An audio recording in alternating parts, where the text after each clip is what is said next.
आज हम बात करते हैं लिबरलिज्म का। लिबरलिज्म उसको अगर आप हिंदी में बोले तो उसे बोलते हैं उदारवाद। जैसे कि नाम से ये स्पष्ट है कि वो उदारता के लिए यानी लिबरल है। लिबरल हम जैसे अब हम जनरल भी कभी इस शब्द का प्रयोग किए होंगे तो आपस में बातचीत में बोलते हैं कि वो काफ़ी ही ज़्यादा लिबरल है, वो व्यक्ति बहुत ही लिबरल है। मतलब लिबरली लिब ये जो लिबरल शब्द है, ये उदारवाद जो है ये एक स्वतंत्रता को दिखलाता है। उदारवाद में जो है प्रमुखता दी जाती है कि व्यक्ति की स्वतंत्रता, यानी वो काफ़ी ज़्यादा स्वतंत्र रहे, वो स्वतंत्रता को प्राथमिकता दी जाती है। अगर हम ये सोचें कि उदारवाद की एक एग्जैक्ट परिभाषा, तो ये काफ़ी डिफ़िकल्ट हो जाता है, क्योंकि उदारवाद जो है ये काफ़ी परिभाषाओं का एक मिश्रण है। इसमें काफ़ी चीज़ें कॉम्प्लिकेटेड होती है, जैसे कि लिबरल है। अब स्वतंत्रता को, व्यक्ति की निजी स्वतंत्रता को इसमें प्राथमिकता दी जा रही है, स्वतंत्रता को प्राथमिकता, तो इसे परिभाषित करना थोड़ा डिफ़िकल्ट तो हो ही जाता है लिबरल के लिए। तो लिबरलिज्म के जो है हम इसका मुख्यतः जब भी लिबरलिज्म आएगा तो हम समझेंगे कि जी यहाँ पे स्वतंत्रता को, इस विचारधारा में, इस आइडियोलॉजी में स्वतंत्रता को प्राथमिकता दी जा रही है। उदारवाद में जो है बहुत सारे इसके जो मुख्य सिद्धांत हैं, इसके जो मुख्य पॉइंट हैं, उसमें है व्यक्ति के विवेक में विश्वास। यानी ये व्यक्ति के विवेक में विश्वास करता है, यानी उसके विवेक यानी उसके बुद्धि से जो चीज़, अगर कोई भी विचार है, किसी भी बात पे डिस्कशन हो रही है, तो उसमें वो विवेक का प्रधानता देते हैं कि हाँ ये बात सही है तो ठीक है। तो उसमें व्यक्ति के विवेक में विश्वास करते हैं। मानव स्वतंत्रता में विश्वास, यानी वो उनके स्वतंत्रता में विश्वास करते हैं। यानी लिबरलिज्म में हम जब भी बात करेंगे तो लिबरलिज्म में व्यक्ति की स्वतंत्रता को महत्वपूर्णता देना पड़ेगा। यानी अगर कोई भी लॉ, नियम और कानून अगर लिबरलिज्म के आधार पर बनेगा तो उसमें हमें उस व्यक्ति को की स्वतंत्रता जो है उस पर काफ़ी ध्यान रखना होगा कि उसकी स्वतंत्रता में कहीं भी खेट ना पहुँचे। उसके बाद है इतिहास तथा परंपराओं का विरोधी। लिबरलिज्म जो है इतिहास और परंपराओं दोनों का विरोधी होता है, क्योंकि इतिहास, जब भी हम इतिहास में बंधेंगे तो कोई एक रूल रेगुलेशन में बंध जाएंगे, पुरानी ओल्ड वाली, और परंपरा उसमें भी कुछ न कुछ नीति और रीति रिवाज ये सभी होगा। तो लिबरलिज्म इसका परस्पर विरोधी होता है। और लिबरलिज्म का विरोध उस तरह नहीं होता है जैसे कि आपने देखा होगा मार्क्सवाद, लेनिनवाद, उस तरह का लिबरलिज्म का विरोध भी काफ़ी डिफरेंट होता है। बोले तो धरना प्रदर्शन जैसा। प्राकृतिक अधिकारों में विश्वास, ये प्राकृतिक अधिकारों में विश्वास रखते हैं ये लोग। राज्य एक साधन मात्र है, ये राज्य को ईश्वरीय सत्ता या ईश्वरीय देन कुछ भी नहीं समझते। ये समझते हैं कि एक संस्था है और एक इकाई है जिसको मनुष्य ने बनाया है। राज्य का उद्देश्य व्यक्ति के व्यक्तित्व का विकास, और समझते हैं कि राज्य का जो एक मुख्य उद्देश्य है वो व्यक्तित्व का विकास का है। धर्मनिरपेक्षता में विश्वास, ये धर्मनिरपेक्ष होते हैं, इनकी आइडियोलॉजी में धर्मनिरपेक्षता की बहुत भी प्रधानता है। ये धर्मनिरपेक्षता में विश्वास करते हैं क्योंकि लिबरल है। तो वहाँ पे भी आप कॉन्सेप्ट लगाइए कि लिबरल जब भी जैसे ही होएगा तो धार्मिक स्वतंत्रता, ठीक है। उसके बाद व्यक्तिवाद का विरोध, व्यक्तिवाद का विरोध। अब किसी एक व्यक्ति के विचार को लेकर के, मतलब व्यक्ति विशेष की बात नहीं की जाती है इसमें। उसको बोलेंगे तो अपोजिट टू इंडिविजुअलिज्म। उसके बाद है प्रजातंत्र में विश्वास।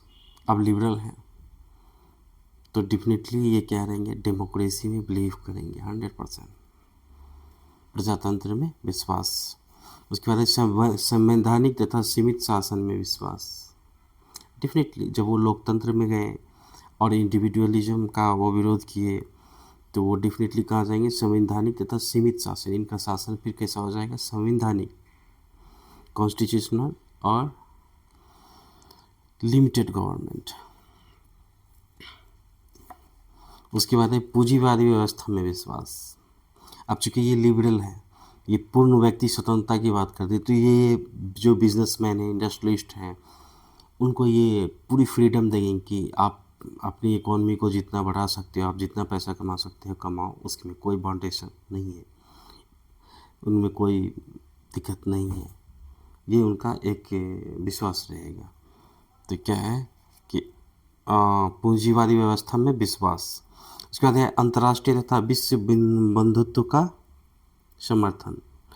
ये जो है इंटरनेशनल, यानी उसको बोले ग्लोबल थिंग्स, अंतर्राष्ट्रीय विश्व और विश्व बंधुत्व, advocate of international and universal brotherhood, उसको बोलते हैं यूनिवर्सल ब्रदरहुड का ये समर्थन करेंगे। विश्व भाईचारा, यानी पूरे वर्ल्ड को साथ में मिल के चलने के लिए ये करेंगे।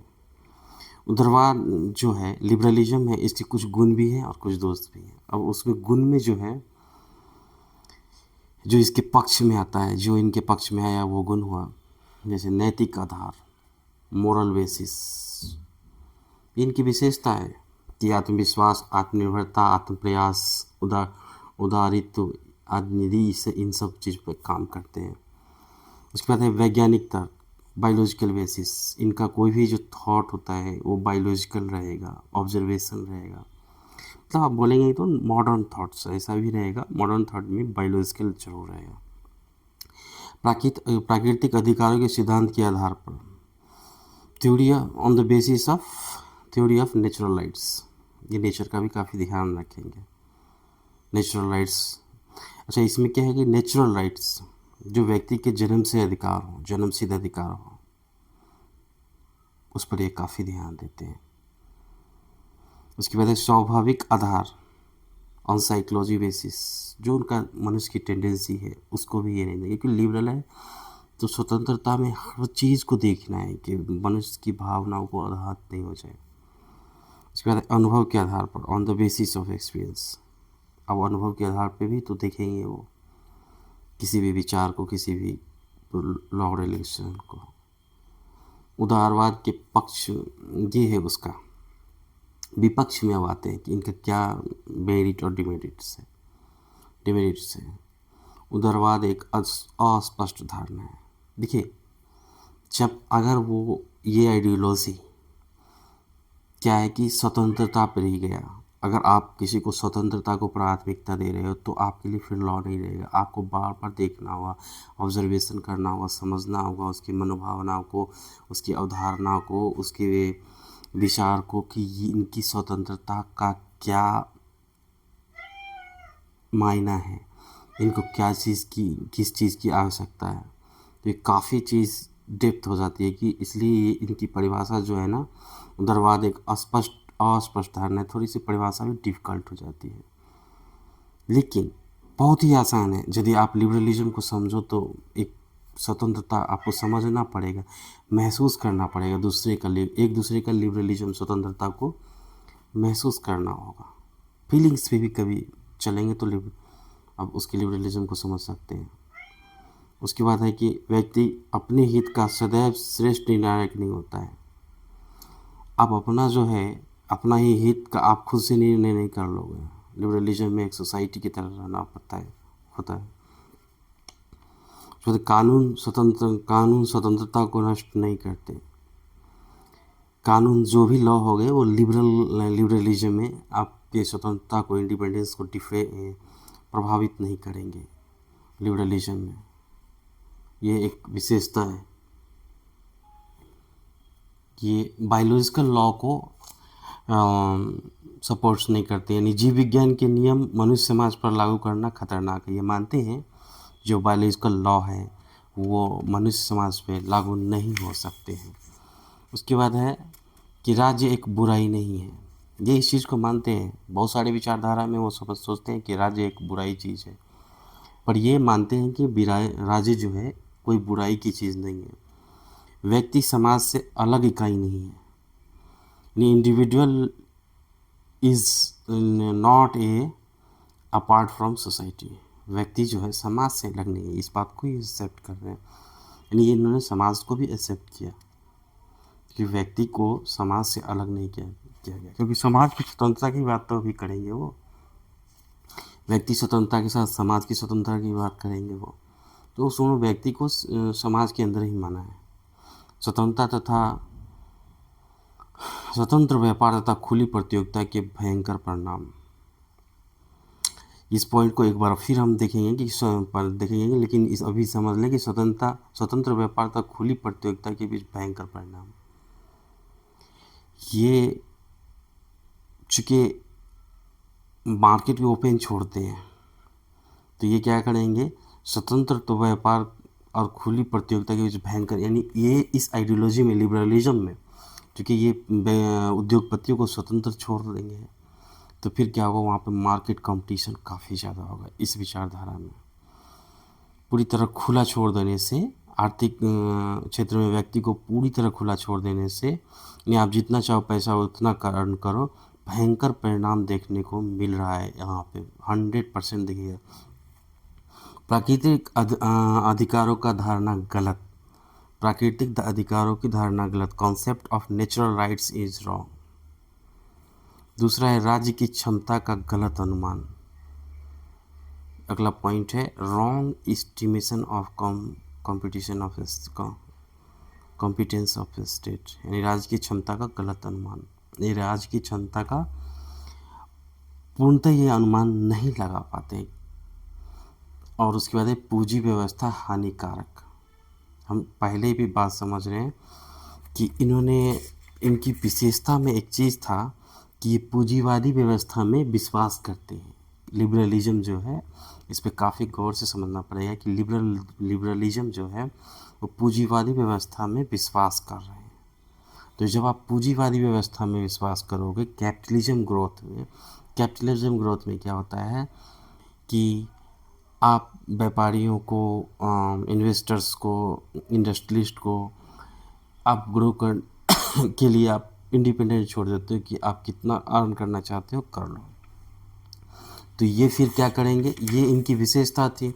अब यही विशेषता इनकी क्या समस्या लेकर आएगी कि बाजार क्या हो जाएंगे, स्वतंत्र हो जाएंगे। स्वतंत्र व्यापार तथा खुली प्रतियोगिता के बीच काफ़ी कंपटीशन होगा मार्केट में, काफ़ी अप एंड डाउन हो जाएगा, अनसर्टिनिटी हो जाएगा, अनएम्प्लॉयमेंट भी आ सकता है। ठीक है, तो इस सब चीज़ों का, यानी बाज़ार में कंपटीशन ज़्यादा हो जाएगा, चूँकि ये पूंजीवादी व्यवस्था में विश्वास कर रहे हैं। और उसके क्या पूंजीवादी व्यवस्था का बहुत ही बुरा प्रभाव पड़ेगा। पूंजीवादी व्यवस्था का जो प्रभाव जो होता है बहुत ही खतरनाक होता है, हानिकारक होता है।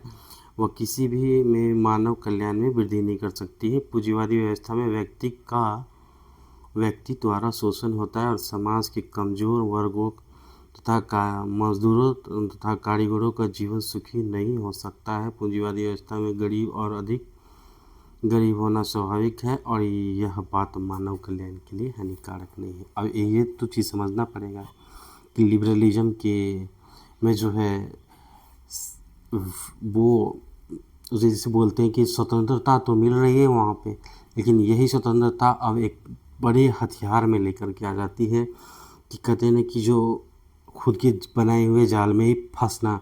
तो बिल्कुल कहीं ना वैसा ही लिबरलिज्म में हो रहा है कि आपको आपकी मनोभावनाओं की स्वतंत्रता तो मिलेगी, खाने की आज़ादी, पीने की आज़ादी, मतलब हर चीज़ में आप जहाँ भी चाहें उसमें एक वर्ड लगा दीजिए आज़ादी और लिबरल, तो आप उस चीज़ को तो आप पा रहे हैं, प्रॉब्लम नहीं है। लिबरलिज्म में आप वहाँ पे सब चीज़ मिल रहा है। लेकिन अब यहाँ पर आता है लिबरलिज्म में अगर एक चीज़ जो है काफ़ी टफ हो जाता है, वो है कि जब ये इन्वेस्टर्स, इंडस्ट्रियलिस्ट और बिजनेसमैन्स को ये क्या करते हैं, इंडिपेंडेंट छोड़ देते हैं, बाज़ार को खुला छोड़ देते हैं। इकोनॉमिक्स की भाषा में बोले तो ये बाज़ार को जब खुला छोड़ रहे हैं तो क्या होगा कि इस ऐसी परिस्थिति में बाज़ार काफ़ी ग्रो करेगा और क्या होगा, rich people will be the richer and poor will be the poorer. इस कंडीशन में क्या हो जाएगा कि जो इंडस्ट्रियलिस्ट होंगे, जो इन्वेस्टर्स होंगे, उस उनकी कब्जा मार्केट पर पूरा हो जाएगा, यानी इंडस्ट्री काफ़ी ग्रो करेगा, वो काफ़ी पैसे अर्न करेंगे और उसका ये कुछ हिस्सा ही वो सैलरी में देंगे उसको। मज़दूर, श्रमिक, लेबर और टेक्नीशियन जो भी हो, मैनेजर, ये सभी एक मज़दूर और श्रमिक वर्ग में ही आते हैं। तो वो उनको वो एक नियमित सैलरी देंगे और चूँकि बाज़ार ओपन है तो कंपटीशन ज़्यादा होगा, तो हर कोई एक दूसरे से अधिक से अधिक मुनाफा कमाना चाहेगा, क्योंकि उनको सभी को भी तो मार्केट में कॉम्पिटिशन्स को सर्वाइव करना है। तो ऐसी कंडीशन में ऐसा सिचुएशंस आएगा कि वहाँ पर जो लेबर क्लासेस हैं उनकी बहुत ज़्यादा शोषण होगा और इस लिबरलिज्म में मतलब मनुष्य के द्वारा ही मनुष्य का शोषण हो जाएगा। क्यों? कि जो इंडस्ट्रियलिस्ट हैं वो अधिक से अधिक काम लेंगे और कम से कम सैलरी देने का उनका टारगेट ही तो रहेगा, क्योंकि अधिक से अधिक मुनाफा कमाना है। तो मुनाफा का जब वो प्रोडक्ट्स के सभी स्कीम्स में, सभी प्रोडक्शंस में कम कम कर लेंगे, तो लास्ट में तो वो अंत में देखेंगे कि हम सैलरी भी इतना दे रहे हैं, हम बाज़ार में अधिक मूल्य पर बेचें। तो ये बाज़ार में अधिक मूल्य पर बेचे, कम मूल्य पर खरीदे और कम सैलरी दे, प्रोडक्शन कॉस्ट कम हो, ये सभी चीज़ वो जब देखेंगे तो क्या होगा कि मनुष्य का मनुष्य के द्वारा ही शोषण हो जाएगा। और अभी जो अधिकांश देशों में जो ये व्यवस्था चल रही है वो बिल्कुल ऐसे ही है, बाज़ार पे कोई कंट्रोल नहीं है। कहीं भी आप देखेंगे कि तो कोई भी कंट्री जो है ना बाज़ार को फ्री कर दिया है। तो देखिए कि वर्ल्ड के अंदर जो है, जो रिच पीपुल्स हैं वो काफ़ी ज़्यादा ही रिच हो जाए, आप देखेंगे। अभी कुछ ऐसी कंट्रीज हैं जब आप उनको देखिए कि उनको इनकी जो इकोनॉमी है काफ़ी टॉप 10 में आते हैं, टॉप 20 में आते हैं, लेकिन जब उनकी आप प्रति व्यक्ति आय को जब देखेंगे तो वो लगेगा कि नीचे से टॉप है। और आर्थिक जो होता है इकोनॉमी में उनकी कितने ट्रिलियन की इकोनॉमी है, टॉप क्या बोलते हैं कि स्टार्टिंग से टॉप है। और जब प्रति व्यक्ति की आय देखेंगे तो आप क्या हमें क्या होता है कि वहाँ पे बॉटम से टॉप है। तो लीड इतने बॉटम से टॉप है, यानी वहाँ पे क्या है, प्रति व्यक्ति आय कम हो गया। और वहाँ जो उसकी इकोनॉमी की जब काउंट होती है तो उसमें क्या होता है, वो इंडस्ट्रियलिस्ट के पैसे, वो इन्वेस्टर के पैसे, वो बड़े सेलिब्रिटीज के पैसे, वो सभी मनी जो होता है वो काउंटेड हो जाता है। लेकिन जब प्रति व्यक्ति की आय करते हैं तो वो टोटल डिवाइडेड हो जाता है, उस स्थिति में प्रति व्यक्ति आय कम आ जाता है। तो आप इससे समझ सकते हैं कि वहाँ पे कितनी अनसर्टिनिटी रहती होगी, कि गैपिंग रहती है और रहता है कि इतना से इतना इनकम वहाँ पे कम है। जी, मतलब कितना हो सकता है कि कोई एक बहुत रिचर हो समाज में, ऐसा हो सकता है कि कोई BMW या रोल्स रॉयस से घूम रहा हो हमें तो वो नाम भी बोलने में थोड़ा दिक्कत होता है, मालूम नहीं है उतना प्रोनाउंसिएशंस। तो वो बड़ी कारें में BMW में घूम रहे हो, और दूसरा हो सकता है कि उसके पास चलने के लिए साइकिल भी नहीं हो, या साइकिल भी हो तो कहीं वो टूटी फूटी हो। तो ये इस तरह की, यानी कहते हैं कि इकोनॉमिकली गैप को दिखलाता रहता है। तो लिबरलिज्म को हमने समझा, इसमें व्यक्ति स्वतंत्रता महत्वपूर्ण है और व्यक्ति को हर वर्ग के व्यक्ति को स्वतंत्र। तो हमने लिबरलिज्म में देखा कि व्यक्ति की स्वतंत्रता महत्वपूर्ण हो गई। हर वर्ग का व्यक्ति को स्वतंत्रता तो दी ही जा रही है, उसको आर्थिक आज़ादी दी रही है, उसे मानसिक आज़ादी दी जा रही है, उसे विचारधारा की आज़ादी दी रही है, मतलब सभी विचारधाराओं को आज़ाद किया जा रहा है। तो ये आज़ादी इसमें ज़रूर है, परंतु ये जो इकोनॉमिकली जो पैरामीटर्स हैं, जो उसने पूंजीवादियों को मतलब व्यक्ति को क्या बोलते हैं, वो जो परफेक्ट टर्म है, पूंजीवादी व्यवस्था में विश्वास, कि व्यक्ति को हर चीज़ के लिए वो आज़ाद तो छोड़ेंगे तो उसमें वो आर्थिक आज़ादी के लिए भी इसको छोड़ेंगे, डायरेक्ट हो गया वो क्या, पूंजीवाद। तो ये जो है, यही टर्म, यही चीज़, ये पूरे लिबरलिज्म को गुलाम बना देता है। आप समझिए, बिल्कुल वैसे ही कि बहुत कोई भारी चीज़ वो गिर के आपको ही चोट लग गई, बिल्कुल। यानी आप इस बात को समझिए कि स्वतंत्रता जैसे ही हो गया, फुल्ली फ्रीडम, अब वो ये आप उसको आर्थिक स्वतंत्रता तो दे ही देंगे, इकोनॉमिकली आपको छोड़ना ही है बाजार, तो अब क्या होगा, व्यक्ति वो कि चाहे जितना पैसा कमाए आप उसको कुछ छोड़ना है लिबरलिज्म में। अब जैसे ही छोड़ेंगे तो जो भी व्यक्ति जिसके पास संसाधन मौजूद होंगे या जो अवेलेबिलिटी करा सकता है वो क्या हो गया, आज़ाद हो गया। अब वो आज़ाद जैसे ही हो गया तो वो काफ़ी से काफ़ी पैसा कमाएगा, यानी अब आप चले गए आप पूंजीवादी व्यवस्था में। अब जैसे ही पूंजीवादी व्यवस्था हुआ तो आप सोचिए कि वो पैसा कमाएगा तो मज़दूर लेबर जो है उनका शोषण होगा ही। अच्छा, आप एक और चीज़ सोचिए, आज के समय में ऐसा हो गया है कि जिनके पास पूंजीवादी हो गए, यानी जिनके पास पैसे हैं, वो क्या बोलते हैं, चुनाव प्रक्रिया को भी प्रभावित करते हैं। वो मतलब चुनाव सरकारी व्यवस्था में भी वो शामिल होते हैं, अर्थात वो लॉ मेकर होते हैं, वो राजनीति में आते हैं और वो सरकारों में शामिल हो जाते हैं, तो लॉ मेकर हो गए। तो फिर अब वो सरकार भी उनकी हो जाएगी, यानी व्यापारी, वो जो पूंजीवादी वर्ग है, उद्योगपति पूंजीवादी, सो आर्थिक व्यवस्था भी उनकी हो गई। अब वो जब सत्ता में आए, सत्ता में वो इन्वॉल्व हो ही जाएंगे, क्योंकि जिनके पास पैसा है वो सत्ता में जाएंगे। और जब सत्ता में गए तो वो सत्ता में आकर के क्या करेंगे, लॉ मेकर भी बनाएंगे। तो जब वो लॉ मेकर बनेंगे तो आप इस बात की आशा कैसे कर सकते हैं कि जो वो लेबर वर्ग के लेबर काइंड्स और उसके लिए आप वो लॉ बनाएंगे? नहीं, वो आप डिफिनेटली ये लिबरलिज्म, अब वहाँ पे वो लिबरल ही रहेंगे, लिबरल माइंड लिबरल। अब वो देखेंगे वो अपने लिए लॉ बनाएंगे फर्स्ट। तो पूंजीवादी व्यवस्था, तो यही पूंजीवाद ये पूरे लिबरलिज्म को ख़त्म कर देगा, धीरे धीरे आपकी स्वतंत्रता को चूसता चला जाएगा, लगता है ऐसा ही।